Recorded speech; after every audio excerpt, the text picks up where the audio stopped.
या ठिकाणी भगवान चक्रधर स्वामींनी या महानुभाव पंथाच्या माध्यमातून समाजामध्ये जो विचार रुजवला, आपण लक्षात घेतलं पाहिजे की प्रभू श्रीकृष्णाने आपल्याला गीतेत सांगितलं होतं, यदा यदा हि धर्मस्य ग्लानिर्भवति भारत अभ्युत्थानम धर्मस्य तदात्मानं सृजाम्यहं परित्राणाय साधूनां विनाशाय च दुष्कृतां धर्म संस्थापनार्थाय संभवामी युगे युगे.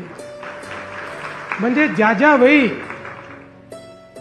धर्मावर ग्लानी येईल, ज्या ज्या वेळी समाजावर आपत्ती येईल, ज्या ज्या वेळी समाजामध्ये भेदाभेद निर्माण होईल, ज्या ज्या वेळी समाज हा धर्माच्या मार्गावरनं पथभ्रष्ट होईल, त्या त्यावेळी वेगवेगळ्या रूपानं मीच जन्म घेईन आणि त्या ठिकाणी समाजाला पुन्हा सन्मार्गावर आणण्याचा प्रयत्न करेन.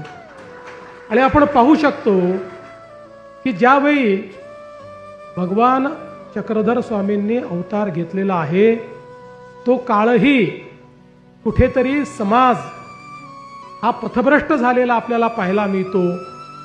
सातत्याच्या आक्रमणांमुळे, समाजातल्या भेदाभेदांमुळे, समाजातल्या विषमतेमुळे समाजामध्ये एक प्रकारची वेगळी व्यवस्था निर्माण झालेली आपल्याला पाहायला मिळते.